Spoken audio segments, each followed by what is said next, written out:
I'm Dr. Christy, and this is Climbing Fish Parenting, practical parenting strategies in 20 minutes or less. I'm a psychologist and behavior analyst, and I work with exhausted, overwhelmed parents who feel like they've tried everything and nothing works. If you're listening to this while folding the laundry, hiding in your car, or wishing bedtime would just end already, you're in the right place.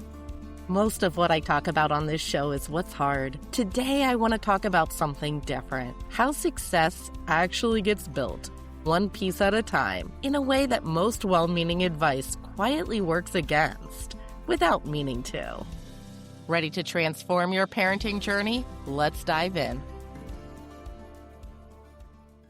Couple years back, I watched something unfold at my community pool. There was this dad that was trying to teach his daughter to jump off the diving board. She was scared, reasonably scared. Heights, water, a splash she couldn't control. His first instinct, and I think most of ours, was some version of, just do it. You'll see it's fine once you try. He stood at the bottom and told her to jump. She wouldn't. 3 weeks of tears. The thing that finally worked wasn't more encouragement. It was smaller steps. Our pool had a time where they closed down the diving board and let kids swim in the deep water. So that was the first step. Just getting comfortable in the water. The second one was sitting on the edge of the board with her feet in the water. Then she went back and stood on the board and jumped into the water from a crouch. Then a small jump from standing. Each step was small enough that she felt like she could actually do it. And as each one landed, it was a real felt success instead of a scary unknown. By the 4th week, she jumped off the board on her own, not because she'd become braver in some abstract way, because she'd had a stack of small, real wins underneath her, each one proving something the last one hadn't quite proven yet. A lot of parents feel like they're making it too easy for their kids when they do this, but it turns out that's what finally makes it possible. I want to name something that I think a lot of well-meaning parenting advice gets wrong, because it sounds right on the surface. There's this idea that confidence comes from facing the big scary thing head on, that if you just push through the hard version, you'll come out the other side more capable. For some kids, in some situations, that can work. For a lot of kids who are wired differently, pushing straight at the big version of a challenge doesn't build confidence. It builds a failure.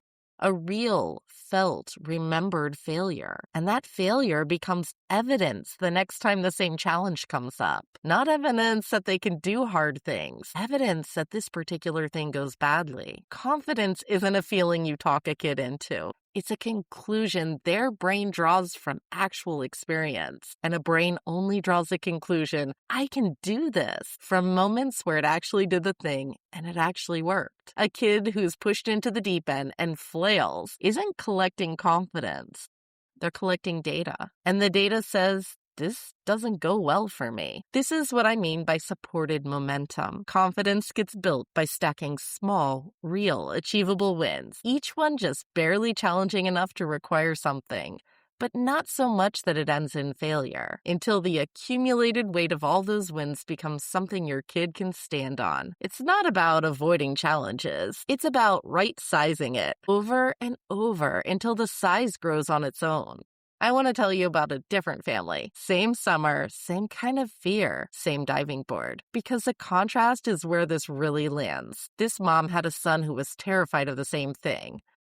Her approach was more common than the throw them in approach. She'd heard the advice about small steps too, so she tried a version of it. But every step she picked was still just a little too big. Stand on the board without jumping. But he had to do it alone because those were the rules of the pool. No one nearby. A small jump, but into water over his head because, again, the rules in the pool were that a parent couldn't sit in the deep end. So she's cheering from the side, but isn't close enough to reach him. And that sent a different message to him. Each attempt technically counted as a smaller step than jumping off the high dive. None of them actually worked. He froze at the edge. When he finally jumped, he came up gasping and furious, and he refused to get back on the board at all after the first try. By the end of the summer, he wouldn't go near that diving board, and he started to resist going to the pool at all. Something that had started as ordinary caution had hardened into something closer to real fear. Here's what I want you to notice. It's not that the mom wasn't doing anything. She was doing the right idea, genuinely trying to break it into pieces, but a step that still ends in failure doesn't function as a small step at all. It functions as the same failure in a shorter outfit. Her son didn't walk away with less fear. He walked away with more evidence that the pool wasn't safe, plus a mom who was starting to feel like she'd tried everything and none of it worked. That's the trap. It's not that these parents aren't trying the right approach. It's that smaller and actually achievable are not the same thing. And the gap between them is exactly where most well-intentioned attempts at building confidence quietly fall apart. I said this earlier, and I want to sit with it longer because I think it's the single most important idea in this whole episode. Confidence isn't something you can talk a kid into, hype them into, or reward their way into. It's a conclusion that their brain draws from lived experience. And brains, they are stubborn about what evidence they'll actually accept. A pep talk doesn't count as evidence. Neither does you believing in them, even though that matters in every other way. The only thing that counts as evidence to a nervous system deciding whether something is safe to attempt again is a real remembered instance of it actually going fine. That's it. That's the whole mechanism, which means the entire game is making sure your kid actually accumulates those instances, not just attempts, but attempts that resolve as wins in their own memory. This is also why two kids can go through what looks like the same small steps approach and come out completely differently. The way our two pool families did. One accumulated a stack of real wins. The other accumulated a stack of near misses and one bad memory that outweighed all the good intentions behind it. From the outside, both parents would tell you they were doing small steps. Only one of them was actually building something their kid could stand on. Here's one more piece worth naming, because it explains why this matters even more than it might seem to on the surface. Every attempt your kid makes at something hard becomes part of a story they're quietly writing about themselves, whether any of us intend for that to happen or not. I tried and it worked becomes evidence for I can do hard things. I tried and it fell apart becomes evidence for this isn't for me. And that second story doesn't stay contained to the diving board or the new food or whatever the original challenge was. It tends to generalize. A kid who's collected enough of those falling apart moments starts approaching new hard things with the same braced for failure posture before they've even tried, because the story already has a predicted ending. This is why I care so much about getting the win right, rather than just getting the attempt right. An attempt that ends in failure isn't neutral. It isn't, at least he tried. It actively writes a sentence into the story your kid is telling about who they are and what they're capable of. And a win, even a small, almost embarrassingly small one, writes the opposite sentence. Over enough repetitions, those sentences become the story.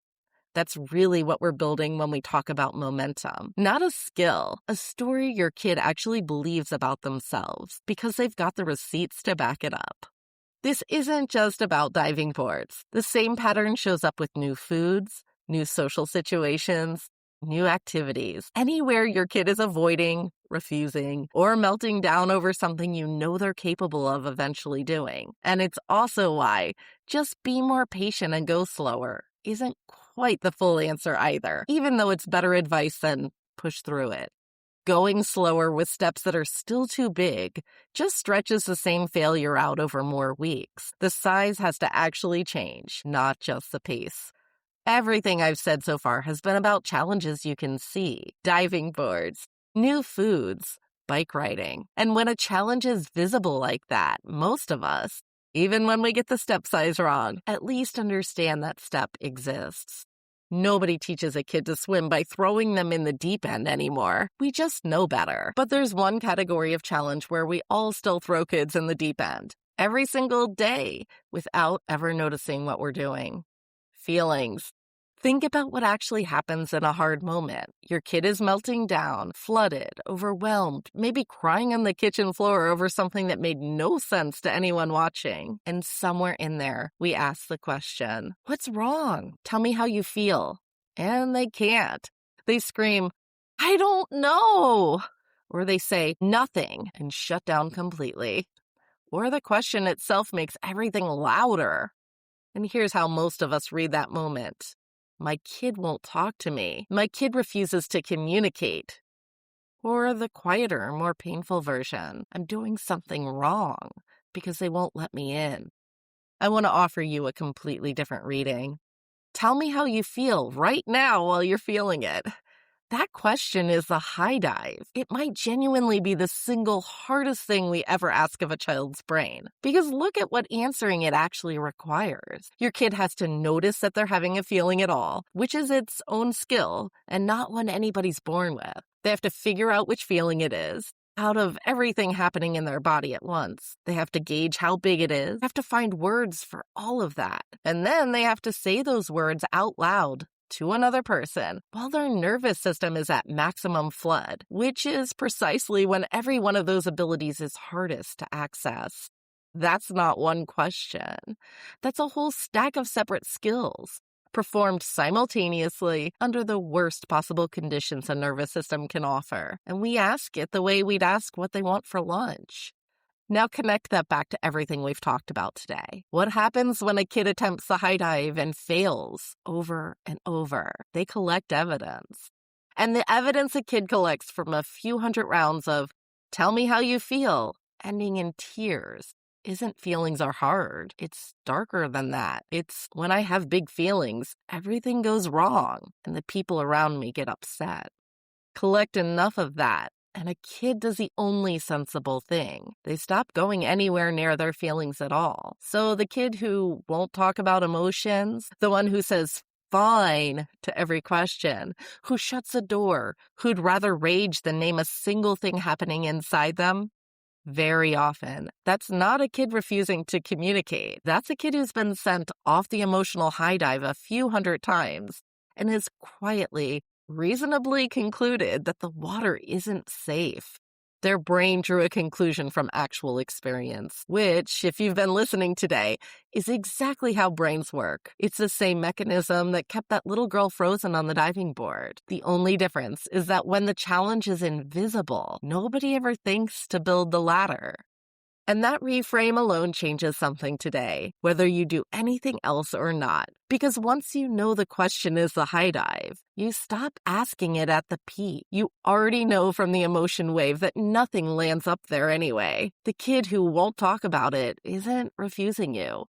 They're declining a jump they've failed too many times. That is information, not rejection. The latter itself, the small, right-sized wins that rebuild a kid's evidence about their own feelings, that can absolutely be built. Next time you're building up to something your kid's been avoiding, ask one question before each attempt. Did the last one actually feel like a win to them? Not to you, to them. Or did it feel like a smaller version of the same struggle? If it's the second one, the step wasn't small enough yet, no matter how modest it looked like on paper. That single question will tell you more than any list of pre-planned steps, because it's checking the thing that actually matters, not how the step looks from the outside, but how it landed.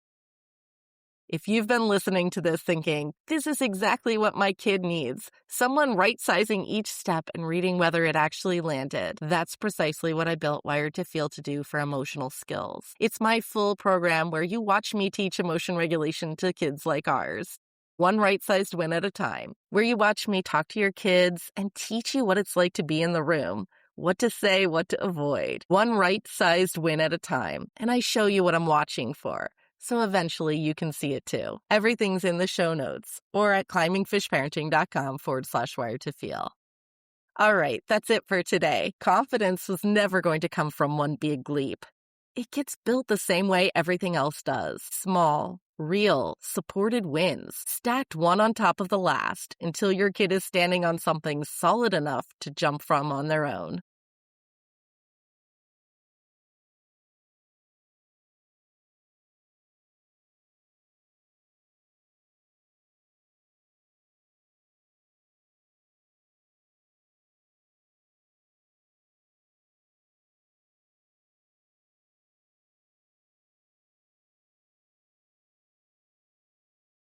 That strategy I just gave you, it's the whole climbing fish philosophy in action.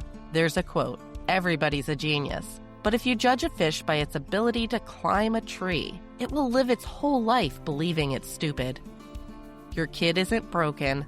Your parenting isn't broken. Sometimes we're just asking our fish to climb trees. That's what we fix here. I'm Dr. Christy, and I'll see you next week.